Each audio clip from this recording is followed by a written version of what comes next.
بسم اللہ الرحمن الرحیم۔ میں بچپن سے اماں کو دیکھتی رہی تھی کہ بارش آتی تو اماں پانی کا کٹورا بھر کر زمین میں دفن کر دیتی تھی اور پھر اسے 1 سال بعد نکال کر باہر کے ملکوں سے آئے لوگوں کو مہنگے داموں میں بیچ دیا کرتی تھی۔ تب میں چھوٹی تھی، لیکن اب میری عمر بڑھنے کے ساتھ ساتھ میرا تجسس بڑھنے لگا تھا۔ ایک دن اماں سے میں نے پوچھا کہ اماں اس پانی میں ایسی کیا خاص بات ہے؟ تو اماں نے بتایا کہ یہ پانی جو بھی بوڑھی عورت یا مرد پیے گا وہ جوان ہو جائے گا۔ اماں کی بات سن کر میں بہت حیران ہوئی تھی کہ ایسا کیسے ممکن ہے کہ کوئی اس بارش کے پانی کو پی کر جوان ہو جائے۔ دن بدن میری حیرانی اور تجسس میں اضافہ ہوتا جا رہا تھا۔ آج بھی موسم کا یہی کچھ حال تھا، کالے بادل آسمان پر پھیلے ہوئے تھے۔ میری سماعت سے برتنوں کے کھٹر پھٹر کی آوازیں آ رہی تھی، یقیناً اماں کٹوری ڈھونڈ رہی تھی۔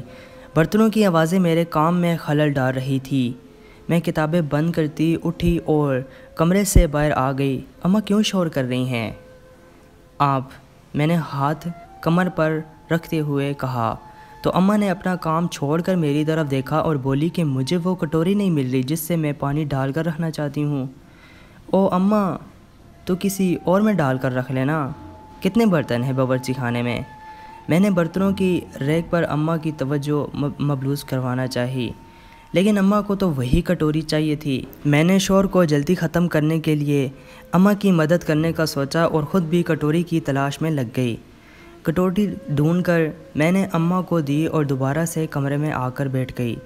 کمرے میں بلب کی روشنی ہونے کے باوجود اندھیرا پڑنے لگا تھا، جبکہ میں پورے انماگ سے کام کرنے میں مصروف تھی۔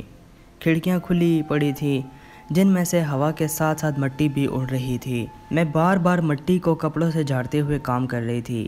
دیکھتے ہی دیکھتے بارش شروع ہو چکی تھی اور ہوا بھی اڑنے لگی تھی۔ اس کے بعد میں نے کمرے کی کھڑکی سے دیکھا کہ اماں کٹوری پکڑے سین میں جا رہی ہے۔ اماں کے کپڑے بھیگتے جا رہے تھے، لیکن پھر بھی کٹوری کو بھرنے میں لگی ہوئی تھی۔ جب کہ کٹوری پوری بھر گئی تو اماں نے بارش رکنے کا انتظار کیا۔ جب بارش رکی اور مٹی نے پانی پی لیا تو اماں گھر کے پچھلے حصے میں گئی جہاں کا فرش مٹی کا بنا ہوا تھا۔ اماں نے وہاں پر چھوٹا سا چھت بنایا ہوا تھا جسے وہ اس جگہ کو گیلا ہونے سے بچانا چاہتی ہو، لیکن پانی تو پھر بھی وہاں چلا ہی گیا تھا اور اب تو سوکھنے کے قریب تھا۔ میں اٹھی اور کمرے کی دوسری کھڑکی کی طرف آ گئی۔ اماں اب مٹی کھود رہی تھی۔ جب گڑھا گہرا ہوا تو اماں نے وہ کٹوری اس گڑھے میں رکھ دی اور اس پر مٹی ڈال دی۔ اس سے پہلے بھی اماں نے چند کٹوریاں زمین میں دفن کی ہوئی تھی۔ میں نے گردن گھما کر دیوار پر لٹکنے کیلنڈر کی اور دیکھا چند ہی دنوں میں باقی کٹوریاں بکنے والی تھیں۔ میں واپس کرسی پر آ کر بیٹھ گئی تھی۔ اماں کی کٹوری سے ملنے والے پیسے پورا سال بھی اگر استعمال کیے جاتے تو کم نہ پڑتے۔ اماں کٹوری دفن کر کے اندر آئی اور کپڑے تبدیل کرنے کمرے میں چلی گئی۔ اتنے میں باہر پڑا فون بج اٹھا۔ فون مسلسل بج رہا تھا لیکن اماں اٹھا نہیں رہی تھی۔ پھر اٹھ کر مجھے ہی باہر جانا پڑا۔ باہر آ کر میں نے میز پر پڑا فون اٹھا کر دیکھا تو کلائنٹ کال کر رہا تھا۔ پہلے تو میں نے کال اٹھانا مناسب نہ سمجھا، لیکن پھر مارے تجسس کے میں نے فون اٹھا لیا۔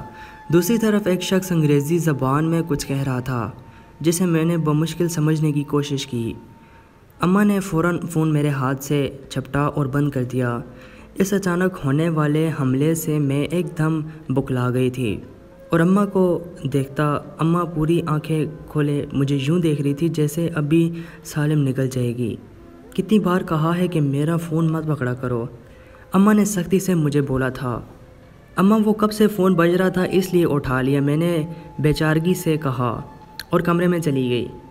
مجھے ابھی بھی اپنی پشت پر اماں کی نظریں محسوس ہو رہی تھی۔ کمرے میں بیٹھی اماں کی گفتگو سن رہی تھی۔ اماں فون پر بات کر رہی تھی، پھر اماں نے فون بند کر کے رکھ دیا۔ اماں یہ پانی بھلا کیوں باہر سے آنے والے لوگ کو بیچتی ہو؟ اس پانی میں ایسی کیا خاص بات تھی کہ بوڑھے لوگ جوان ہو جایا کرتے تھے؟ کیا اماں جادو ٹونا کرتی ہے؟ بارش تو باہر کے ملک بھی ہوتی ہے، تو ان کو یہاں کا پانی کیوں چاہیے؟ میں مسلسل سوچ رہی تھی۔ اگلے روز میں کالج سے واپس آئی تو ڈرائنگ روم نے اماں کے ساتھ چند لوگوں کو بیٹھے دیکھا۔ جن میں 2 عورتیں بھی مردانہ لباس میں بیٹھی ہوئی تھی، جبکہ اماں ان کے سامنے سنگل سٹر صوفے پر بیٹھی تھی اور صوفوں کے درمیان وہی پیالہ پڑا تھا جس کے اندر اماں نے پانی ڈالا تھا۔ میں یہ سارا معاملہ دیکھ رہی تھی۔ میں پھر اپنے کمرے میں آ گئی اور کپڑے تبدیل کر لیے۔ اماں بھی مہمانوں کے ساتھ بیٹھی تھی۔ میں کپڑے تبدیل کرتی کمرے کی کھڑکی کی طرف آئی اور گھر کے اوپری حصے کو دیکھا۔ جگہ جگہ سفید چاک سے دائرے بنے ہوئے تھے۔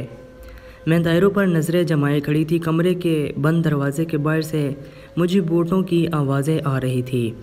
لگتا تھا کہ مہمان جا رہے تھے۔ میں نے غور سے دائروں کو دیکھا اور کھڑکی بند کر دی۔ مجھے ہر صورت وہ کٹوریاں دیکھنی تھی، لیکن یہ سب اماں کے سامنے کرنا ممکن نہیں تھا، کیونکہ اماں نے مجھے سختی سے گھر کے پچھلے حصے میں جانے سے منع کر رکھا تھا۔ اماں گیٹ تک لوگوں کو چھوڑنے جا رہی تھی۔ گیٹ کے پاس آ کر اماں نے ایک عورت سے مسافے کے لیے ہاتھ بڑھایا اور پھر گیٹ کھول کر ان لوگوں کو باہر تک چھوڑتی خود اندر آئی اور گیٹ بند کر دیا۔ اماں کے چہرے پر چھائی روشنی سے لگتا تھا کہ اماں کو ڈھیل ہو چکی ہے۔ میں پردے برابر کرتی کمرے سے باہر نکلی اور اماں کو دیکھا۔ اماں بھی مسکرا رہی تھی، لگتا تھا ڈھیل ہو گئی۔ میں نے سوالیہ انداز میں سے پوچھا تو اماں نے مجھے مسکرا کر سر ہلا کر جواب دیا اور باورچی خانے میں چلی گئی۔ میں باہر برتن دھو رہی تھی۔ میں پھر سے اپنے کام میں لگ گئی، لیکن مجھے پھر تجسس ہوا اور میں نے اماں سے سوال کر ڈالا، آخر اماں ایسی بھی کیا بات ہے؟ اماں نے گردن موڑ کر مجھے دیکھا اور میں پھر اپنے کام میں دوبارہ لگ گئی۔ میں نے پھر کوئی سوال نہ کیا۔ اس کے بعد اماں نے مجھے کہا کہ جا کر تم اپنی پڑھائی کرو۔ اماں تو میرے سوال کو نظر انداز ہی کر گئی تھی۔ میں ناک چڑھاتی اندر آ گئی اور کتابیں لے کر میز پر آ گئی۔ پڑھتے پڑھتے میری نظر دوبارہ سے باہر کی جانب گئی تھی۔ اماں نے میرے سوال کا جواب کیوں نہیں دیا تھا؟ اماں بیرون ملک ہی کیوں پانی کو بھیجتی تھی؟ سوال میرے دماغ میں گردش کرنے لگے تھے۔ میں نے سر کو جھٹکا کر کتابوں پر توجہ مبذول کرنا چاہی تھی، لیکن میری ساری توجہ تو کٹوری پر جا چکی تھی۔ اماں کا ٹالنا مجھے کھٹکنے لگا تھا۔ میرا ذہن بار بار مجھے یہ سوچنے پر مجبور کر رہا تھا، میں اماں کی کٹوری کو کیسے حاصل کروں؟ رات کو اماں کھانا کھانے کے بعد اپنے کمرے میں سونے کے لیے جا چکی تھی، لیکن میری نیند تو تجسس کی نظر ہو چکی تھی۔ اماں کے سونے کے بعد میں رات کے 1 بجے اپنے کمرے کا دروازہ کھولتی باہر نکلی اور بغیر آواز کے دروازہ بند کرتی باہر آ گئی۔ گھاس ابھی گلی تھی۔ قدم قدم چلتی میں گھر کے پچھلے حصے تک آئی۔ بارش کے پانی کی وجہ سے مٹی پوری گیلی ہو چکی تھی۔ میں احتیاط سے پاؤں رکھتی آگے بڑھتی جا رہی تھی کہ اچانک سے باہر گلی میں کتوں کے بھونکنے کی آواز نے مجھے حواس باختہ کیا اور میرے پاؤں پھسل گیا۔ فضا میں میری دلخراش چیخیں بلند ہوئی تھیں۔ میں پاؤں کو پکڑے اماں کو پکارے جا رہی تھی۔ میری چیخیں سن کر اماں بھاگی بھاگی گھر کے پچھلے حصے میں آئی تھی اور مجھے سہارا دے کر اٹھایا تھا۔ تم یہاں کیا کر رہی تھی؟ اس وقت مجھے اندر لے جاتے اماں نے پوچھا تھا۔ میں نے گردن موڑے آنکھوں میں حسرت لیے سفید دائروں کے خسار میں دفن کٹوریوں کو دیکھا تھا اور پھر اماں سے کہا کہ کمرے میں میرا دم گھٹ رہا تھا، اس لیے باہر آ گئی تھی۔ جھوٹ مت بولو، میں جانتی ہوں تم کیا کرنے گئی تھی۔ میں تمہاری ماں ہوں، تمہاری رگ رگ سے واقف ہوں۔ سمجھی؟ مجھے بستر پر لے بٹھاتے اماں بولی تھی اور پاؤں کا معائنہ کرنے لگی۔ مجھے اپنے پاؤں سے زیادہ کٹوریوں کی فکر ہو رہی تھی۔ اماں کی بات پر میں نے سر جھکا لیا تھا۔ دیکھو بیٹا، تم ان کٹوریوں کا پیچھا چھوڑ دو، وہ تمہارے کام کی نہیں ہے۔ میں آج پیار سے سمجھا رہی ہوں، بہتر ہے یہی سمجھ جاؤ۔ اماں نے پاؤں پر دوائی لگا کر مجھے کہا اور خود اپنے کمرے میں چلی گئی، جبکہ میں کھڑکی سے باہر اندھیرے میں ڈوبتے ہوئے صحن کو دیکھ رہی تھی اور پھر لیٹ گئی۔ پاؤں میں اٹھی ٹیسوں کی وجہ سے مجھے شدید تکلیف ہو رہی تھی۔ اس کے بعد میں وہی سو گئی۔ صبح مشین کی تیز آوازوں سے میری آنکھ کھلی تھی اور میں کمرے سے باہر آئی۔ مشین کی تیز آواز میں میری آواز دبی چلی جا رہی تھی۔ لنگڑاتے ہوئے میں چلتی باہر صحن میں آئی تو مجھے اماں کی پشت نظر آئی۔ میں بھی اماں کے پاس آ کر کھڑی ہو گئی۔ چند مزدور زمین میں سوراخ کرتے لوہے کے راڈ لگا رہے تھے اور ان راڈ پر باریکی چھوٹی چھوٹی خاردار جالی لگاتے چلے جا رہے ہیں۔ میں یہ سب دیکھ کر بہت حیران ہوئی تھی۔ میں نے گردن تیزی کی، اماں کو دیکھا تھا۔ اماں سینے پر ہاتھ باندھے کھڑی تھی۔ اماں یہ سب کیا ہو رہا ہے؟ جب تم میری بات نہیں مانو گی اور جاسوسی کرو گی تو پھر میں بھی کوئی حل نکال لوں گی۔ لڑکی اماں سختی سے بولی۔ لیکن اماں میں صرف تو وہ کٹوری کا پانی دیکھنا چاہتی ہوں کہ آخر اس میں ایسی کیا خاص بات ہے، میں نے ہاتھ جھٹلاتے ہوئے کہا تھا جبکہ میرا موڈ سخت خراب ہوا تھا۔ اماں کے منصوبے میرے منصوبہ پر حاوی آتے جا رہے تھے۔ میں پیر پٹکتی اندر آ گئی اور سوچنے لگ گئی کہ اب کس طرح سے پانی کی کٹوری حاصل کروں۔ مجھے اماں پر شدید غصہ آ رہا تھا۔ اماں نہ جانے مجھے کیوں اس پانی سے دور رکھتی تھی۔ اگر اس پانی کی وجہ سے بوڑھے مرد اور عورتیں جوان ہو جاتی تھیں تو پھر اماں وہ پانی کیوں نہیں پیتی تھی؟ میری سوچیں بے لگام ہوتی جا رہی تھیں۔ میں نے گردن کو جھٹکا دے کر خود کو نارمل کرنا چاہا تھا، لیکن میرا غصہ ٹھنڈا ہی نہیں ہو رہا تھا۔ کام ختم کروانے کے بعد اماں گھر کے اندر داخل ہوئی اور باورچی خانے میں ناشتے کی تیاری کرنے کے لیے چلی گئی۔ اماں کو دیکھ رہی تھی۔ میں نے سوچا کہ کیوں نہ اماں سے خود ہی پوچھ لوں کہ وہ یہ پانی خود کیوں نہیں پیتی۔ میں نے اماں کو مخاطب کیا۔ اماں نے مصروف سے انداز میں جواب دیا، ہاں بولو۔ میں نے بولا، اماں آپ یہ پانی خود کیوں نہیں پیتی؟ آخر آپ بھی تو بوڑھی ہو رہی ہیں۔ میری بات سن کر اماں کے چہرے کا رنگ بدل رہا۔ اماں کے کام کرتے ہاتھ ایک دم لرز تھے۔ میں اماں کے چہرے کا بخور جائزہ لے رہی تھی۔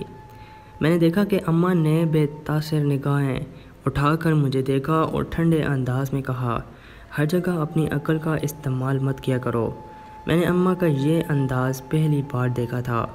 اماں کے جواب میں خاموش ہو کر رہ گئی تھی۔ تھوڑی دیر میں ناشتہ کرنے کے بعد میں اپنے کمرے میں آ گئی اور اماں کے گھر کے کاموں میں مصروف ہو گئی۔ میں کمرے میں آ کر گھر کے عقبی حصے کو دیکھ رہی تھی کھڑکی سے۔ اماں نے تو پچھلے حصے کو یوں کر دیا تھا جیسے کوئی بھی اہم چیز وہاں دفن ہوئی ہو۔ میں نے لوہے کے راڈ پر چمٹی تاروں کی لمبائی کو دیکھا تھا اور پھر کونے میں بنے ایک دروازے کو دیکھا جس پر تالا لگا ہوا تھا۔ تاروں کی لمبائی کا اندازہ تو مجھے ہو گیا تھا، اس لیے میں نے چابی حاصل کرنے کی حماقت نہیں کی تھی۔ رات ہوتے ہی میں اماں کے سونے کے بعد کمرے سے باہر نکلی اور بمشکل چلتی چلتی باہر آ کر گھر کے پچھلے حصے میں قدم رکھ کر میں نے گھٹنوں کے بل چلنا شروع کر دیا تھا۔ پھر تاروں کے قریب آتے آتے میں زمین پر لیٹ کر رینگنے لگ گئی۔ میرا تجسس اور یہ جاسوسی مجھ سے خدا جانے اور کتنے کام کروائے گی۔ میں نے دل میں سوچا اور کہنیاں زمین پر رگڑے ابھی تاروں کے نیچے سے نکلتی کہ مجھے میرے پاؤں پر کچھ رینگتا ہوا محسوس ہوا۔ جو پہلا گمان مجھے ہوا تھا وہ سانپ تھا۔ سانپ کا سوچ کر میرا گلا خشک ہوا تھا۔ میں تیزی سے اٹھی اور کپڑے صاف کیے۔ مٹی کی کھدائی کی وجہ سے بہت سے حشرات باہر نکل آئے تھے، جبکہ تاروں کی دوسری طرف مکمل اندھیرا پڑا ہوا تھا۔ میں اب سردگی سے واپس پلٹ آئی اور کمرے میں آ گئی۔ وقت گزرتا گیا۔ اگلے روز گھر پر پھر سے اماں سے کوئی چند لوگ ملنے آئے، لیکن ان کے لہجے سے لگتا تھا کہ وہ بیرون ملک سے نہیں آئے۔ اماں انہیں لے کر بیٹھک میں چلی گئی تو مجھے ان کی گفتگو سننے کا تجسس ہوا۔ کھڑکی سے کمرے کے اندر کا منظر صاف نظر آتا تھا، لیکن اندر سے کوئی بھی نہیں دیکھ سکتا تھا۔ میں کھڑکی کے پاس کھڑی ہو کر اندر کا مظاہرہ کرنے لگی۔ اماں ان لوگوں کو اس پیالے میں پانی نکال کر دے رہی تھی، جبکہ وہ سب آرام دہ انداز میں صوفے پر برجمان تھے۔ اماں سے پانی والا ڈبہ لے کر انہوں نے پیسوں سے بھرا ہوا بیگ اماں کے سامنے رکھ دیا۔ میں اتنے سارے پیسے دیکھ کر حیران رہ گئی تھی۔ ان کے اٹھتے ہی اماں بھی اٹھ کھڑی ہوئی تھی اور مسافے کے لیے ہاتھ بڑھایا تھا۔ اجازت لیتے وہ بیٹھک سے باہر نکلے تو میں فوراً اپنے کمرے کے دروازے کے پیچھے ہو کر کھڑی ہو گئی۔ وہ لوگ جا چکے تھے۔ ان کے جاتے ہی میں کمرے سے باہر نکلی اور بیٹھک کے اندر چلی گئی اور اس پیالے کو پکڑ کر دیکھا تھا۔ میں پیالے کو معائنہ کرنے کے انداز میں دیکھ رہی تھی۔ اتنے میں اماں بیٹھک میں آئی اور مجھ سے پیالہ چپٹنے کے انداز میں پکڑا اور باہر لے گئی۔ اماں کے ایسا کرنے پر میرے ماتھے پر بل نمودار ہوئے تھے۔ اچانک سے مجھے اپنے ہاتھ پر کچھ گیلا سا محسوس ہوا تھا۔ ہاتھ ناک تک لے کے گئی۔ میں نے سونگھا تو مجھے لگا کہ میرا پورا معدہ الٹ جائے گا۔ عجیب سی بو تھی۔ مجھے حیرت ہوئی کہ پانی سے کیسے بو آ سکتی ہے۔ مجھے میری اماں پر شک ہوا کہ کہیں اماں کچھ غلط تو نہیں کر رہی تھی۔ پانی میں ایسی کیا خاص بات ہے کہ لوگ اسے مہنگے داموں میں خریدتے ہیں؟ بھلا پانی پینے سے کون جوان ہوتا ہے؟ اچانک سے میرے دل میں خیال آیا کہ کیوں نہ میں بھی یہ پانی پیوں۔ میں فوراً اماں کے پاس گئی اور ان سے کہا کہ اماں مجھے بھی وہ پانی پینا ہے۔ میری بات سن کر اماں ایک دم سے غصے میں آئی تھی اور مجھے سختی سے ٹوکا کہ میں اس پانی کو ہاتھ بھی نہ لگاؤں کیونکہ وہ پانی صرف بوڑھے لوگوں کے لیے ہی ہے۔ اماں کی بات سن کر میرا چہرہ لٹک گیا تھا، لیکن میرے دماغ کا قطور جوں کا توں تھا۔ میں نے سوچ لیا تھا کہ آج نہیں تو کل صحیح میں یہ پانی پی کر ہی رہوں گی۔ رات کا نہ جانے کون سا پیر تھا جب مجھے باہر کچھ کھرچنے کی آواز آئی۔ میں مندی مندی آنکھیں کھول کر اٹھی اور کھڑکی تک آئی۔ مجھے باہر ایک حویلا سا نظر آیا تھا۔ رات کے اس پہر ہمارے گھر میں کون ہو سکتا ہے؟ کہیں چور تو نہیں آ گئے؟ یہ سوچ کر ہی مجھے ٹھنڈے پسینے آنے لگے تھے۔ اس سے پہلے میں شور مچاتی مجھے ہاتھ میں بریسلٹ چمکتی نظر آئی۔ یہ تو اماں کی بریسلٹ تھی۔ اس کا مطلب باہر اماں تھی، لیکن وہ اس وقت کیا کر رہی تھی؟ میں نے آنکھیں چھوٹی کی، بغور دیکھنا چاہا۔ اماں زمین کھود رہی تھی۔ اماں کے پاؤں کے پاس ایک کٹوری پڑی تھی۔ مجھے حیرت ہوئی کہ آج تو کوئی بارش بھی نہیں ہوئی، پھر اماں زمین کیوں کھود رہی ہے؟ میں نے دیکھا کہ اماں گھڑے میں سے کچھ نکال رہی ہے، اور وہ چیز دیکھ کر تو میرے اوسان خطا ہو گئے تھے۔ میں نے چہرہ کھجاتے ہوئے اماں کو دیکھا۔ وہ گڑبڑا رہی تھی۔ پھر اماں اٹھی اور مٹی سے ہٹے ہاتھوں کے ساتھ اپنے چہرے پر پسینہ آیا خشک کیا۔ چاند کی روشنی میں اماں کے چہرے پر عجیب سی وحشت تھی۔ مجھے اماں کو دیکھ کر خوف سا آیا تھا۔ میں تیزی سے کھڑکی سے ہٹی اور بیڈ پر آ کر بیٹھ گئی۔ میری آنکھیں مارے خوف کی پوری پھیل چکی تھیں۔ میں بار بار کمرے میں نظریں دوڑاتی دیکھتی جا رہی تھی۔ ایسی وحشت میں نے اماں کے چہرے پر کبھی نہیں دیکھی تھی۔ میری بقیہ رات جا کر گزری تھی۔ صبح میں اپنے کمرے سے دیر سے نکلی تھی۔ اماں صوفے پر بیٹھی ٹی وی دیکھ رہی تھی۔ اماں کی نظر اب بھی مجھ پر نہیں پڑی تھی، اس لیے میں دبے پاؤں چلتی باورچی خانے میں آ گئی اور اماں کی پانی کی بوتل سے منہ لگایا۔ آج میرے کچھ مہمان آئیں گے، تم کمرے میں ہی رہنا۔ میں نے پشت پر اماں کی آواز سنی تھی۔ اماں کی آواز سن کر میرا ہاتھ لرزا تھا۔ پانی کی پوری بوتل میرے چہرے پر گری تھی۔ بے اختیار میں گھٹنوں پر ہاتھ رکھتی جھکتی تھی۔ اماں بھی پریشانی سے آگے بڑھی تھی اور میری پیٹھ مسلی تھی۔ کتنی بار کہا ہے کہ پانی گلاس میں ڈال کر پیا کرو، لیکن تم نہیں سنتی۔ اماں مجھے گر کتی بولتی تھی۔ میں نے اماں کی بات سنی انسنی کی اور اچھا کیا۔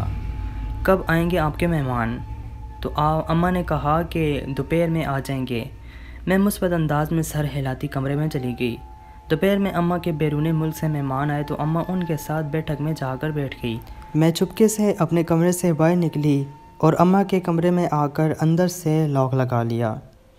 کمرے میں آتے ہی میں نے وقت ضائع کیے بغیر الماری کھولی، لیکن اس میں مجھے کچھ بھی نہ ملا۔ باری باری کر کے میں نے اماں کے پورے کمرے کی تلاشی لے لی، لیکن کچھ بھی نہیں ملا تھا۔ میں دروازہ کھولتی باہر آ گئی اور بیٹھک کی کھڑکی کے باہر کھڑی ہو گئی۔ میری نظر کٹوری پر گئی تو ٹک گئی۔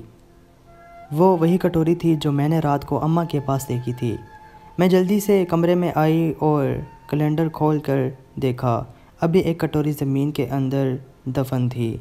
میں نے تاریخ دیکھی تو آج کی جو تاریخ تھی، میرے دماغ نے جھٹ سے ایک لائحہ عمل تیار کیا تھا۔ کیلنڈر جگہ پر رکھتی میں وہاں دوبارہ سے کھڑکی کے پاس آ گئی اور سفید دائروں کو دیکھا۔ بس چند گھنٹے پھر میرے تجسس اور جاسوسی کے بدلے مجھے وہ پانی مل جانا تھا۔ میں نے پورا دن بے صبری سے رات ہونے تک کا انتظار کیا تھا۔ جیسے ہی گہری رات ہوئی تو میں کمرے سے باہر نکلی اور کمرے کے پچھلے حصے کی طرف آ گئی۔ کوہنیوں کے بل رینگتے ہوئے میں نے تاروں کی بھاڑ کو پار کیا اور سفید دائرے تک پہنچ گئی۔ زمین پر دو زانوں ہو کر بیٹھی میں تیزی سے مٹی کو کھود رہی تھی۔ مٹی کھودتے میں نے دیکھا کہ اماں دروازہ کا تالا کھول رہی تھی۔ میں نے اپنی سپیڈ بڑھا دی۔ جیسے ہی کٹوری مجھے نظر آئی میں نے جھٹ سے نکال لی اور پی لی۔ اماں بھی تب تک مجھ تک پہنچ چکی تھی۔ میں نے فاتحہ مسکراہٹ کے ساتھ اماں کو دیکھ رہی تھی۔ اماں نے جلدی سے مجھے بازو سے پکڑا اور اٹھایا۔ پانی پینے کے 5 منٹ بعد ہی مجھے اپنی حالت عجیب سی ہوتی محسوس ہو رہی تھی۔ اماں نے جلدی سے مجھے گاڑی میں بٹھایا اور اسپتال لے آئی۔ اسپتال پہنچتے پہنچتے میری حالت کافی خراب ہو چکی تھی۔ مجھے میرا جسم بے جان ہوتا محسوس ہو رہا تھا۔ میرے کانوں کے پردوں کے ساتھ اماں کی آوازیں ٹکرا رہی تھیں۔ اماں روتے ہوئے ان ڈاکٹروں کو، لیکن انہوں نے اینٹی ڈوٹ دینے سے سختی سے منع کر دیا۔ پھر اماں نے انہیں پولیس کو سب بتانے کی دھمکی دی تو انہوں نے مجھے اینٹی ڈوٹ دے دیا۔ میری جان تو بچ گئی تھی لیکن میں معذور ہو گئی تھی۔ اماں مجھے دیکھ دیکھ کر سارا دن روتی رہتی تھی۔ پھر ایک دن پولیس کو ذرائع سے اماں کے کارنامے کے بارے میں پتہ چلا تو اماں کو گرفتار کرنے آ گئے۔ اماں نے میرے سامنے سارے جرم قبول کیے تھے۔ اماں نے بتایا کہ وہ ایک گینگ سے تعلق رکھتی تھی جو ایسے کیمیکلز بناتے تھے جو دشمنوں کے کارکنوں کو محصور کر دیتے تھے تاکہ وہ کچھ بھی کہنے کے قابل نہ رہیں۔ اماں یہاں رہ کر وہ کیمیکلز تیار کرواتی تھی۔ اس میں بہت سا وقت لگ جاتا تھا۔ پھر جب کیمیکلز تیار ہو کر آتے تھے تو اماں اس کو بارش کے پانی کی جگہ وہ کیمیکل زمین میں چھپا دیتی تھی کیونکہ وہ کیمیکلز بہت نایاب تھے اور خطرناک بھی۔ اس کے بدلے میں اماں کو بیرون ملک سے آنے والے کلائنٹس بھاری رقم ادا کرتے تھے۔ اماں نے بتایا کہ وہ یہ سارے 20 سال سے کر رہی تھی یہ کام۔ پھر شادی ہو گئی اور اسی طرح ایک دن انہوں نے ابا کو خود قتل کر دیا کیونکہ ابا اماں کے سارے راز جان چکا تھا۔ اماں کو پولیس کا خطرہ تھا اس لیے اس نے ابا کو قتل کر دیا اور ابا کی موت کو یوں ظاہر کیا جیسے وہ ایک طبی موت تھی۔ اماں نے اپنے سارے جرم قبول کرنے کے بعد پولیس کو گرفتاری دے دی تھی۔ اب اماں جیل میں تھی اور روز اپنے کیے پر روتی تھی۔ اماں کے ذریعے سے ان کی باقی ساتھی بھی پکڑے گئے تھے اور ان کو بھی جیل ہو گئی تھی۔ اماں کی اب باقی زندگی جیل میں بسر ہو رہی تھی اور میں کیریئر سینٹر میں پناہ لے چکی تھی۔ وہیں پر رہ کر میں نے آن لائن کام بھی شروع کر دیا تھا۔